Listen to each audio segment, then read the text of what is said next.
আপনারা অনেকেই হয়তো আপকামিং সামারে হিমাচল প্রদেশের ছোট্ট একটি গ্রাম জিভি ঘুরতে যাওয়ার প্ল্যানিং করছেন।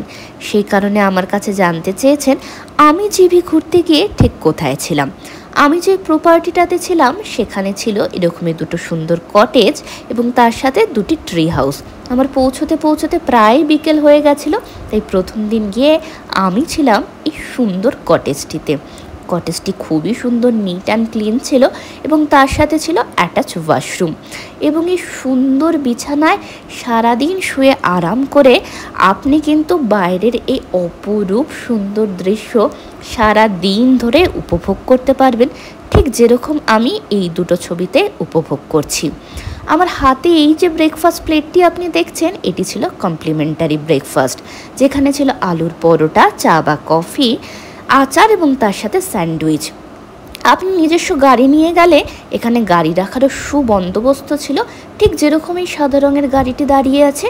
এবং এখান থেকে হাতে গুনে কয়েকটা সিঁড়ি নিচে নামলেই এই যে আপনি গ্রিন রঙের টিনের চাল দেওয়া ঘরটি দেখতে পাচ্ছেন, এটি ছিল সেই ট্রি হাউস যেখানে আমি নেক্সট দুদিনের জন্য ছিলাম।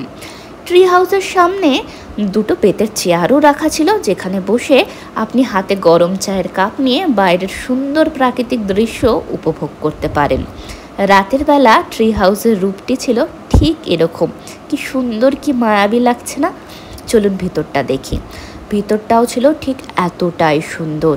এই যে আপনি বেডটি দেখতে পাচ্ছেন, এখানে কিন্তু আরামসে 3 জন লোক আরাম করে থাকতে পারে।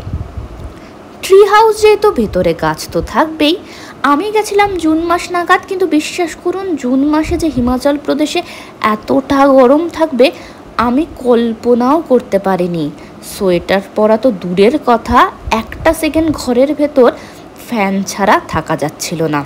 এই যে সুন্দর কাঠের সিঁড়িটি আপনি দেখতে পাচ্ছেন, এটি দিয়ে উপরে উঠে আসলে কিন্তু আরও 2 জন লোকের থাকার জন্য উপরেও এরকম সুন্দর একটি ব্যবস্থা আছে। কিন্তু ওই যে বললাম, এতটাই গরম ছিল যে উপরে থাকার কথা তো ভাবাই যাচ্ছিল না।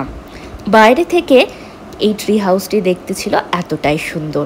এবং এই ট্রি হাউসের নাম ছিল হিমালয়ান আউটস্কার্ট। এবং ট্রি হাউসটি থেকে বাইরের দৃশ্যটা ছিল ঠিক এতটাই মনোরম। এটি ছাড়াও আরেকটু উপরে উঠে গেলে তান্ডিতে প্রচুর ট্রি হাউস ছিল, কিন্তু বিশ্বাস করুন সেগুলো আমার বাজেটের মধ্যে ছিল না। তাই বাজেটের মধ্যে এটাই ছিল আমার সাধ্যের মধ্যে স্বাদ পূরণের সেরা অপশন এবং জিভি মার্কেটের ভীষণ কাছে ছিল।